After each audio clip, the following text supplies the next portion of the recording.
This video will show you how to use the Rule 4 calculator to work out what the new price will be following a horse withdrawal from a race. Before using the calculator, you need to understand what Rule 4 is in horse racing, why it's necessary, and when it's best to use this calculator. For this, you should refer to the Rule 4 guide in the Advanced Tips and Guide section of the OddsMonkey site.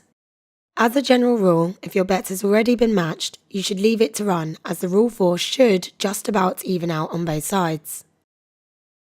You should use this calculator if you're in a position where you have unmatched bets and need to work out your new back and lay prices. In this example, I'm going to assume that I placed my back bet on Never Surrender at back odds of 6 and lay odds of 6.4, using Coral as the bookmaker and Betfair as the exchange. I'm also going to assume that I've placed my back bet and the horse, Mutarabi, has subsequently withdrawn from the race. This will put Rule 4 into effect, and I'll now need to work out the new back and lay odds to enter into the calculator and work out my new lay stake.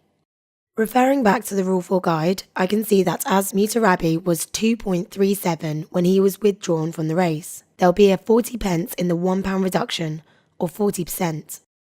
I then need to check what the reduction is on Betfair. I can see this is also 40%. Once I have this information, I enter it into my Rule 4 calculator. After entering all of the information, I can see that my new back odds are 4 and the new lay odds are 3.84.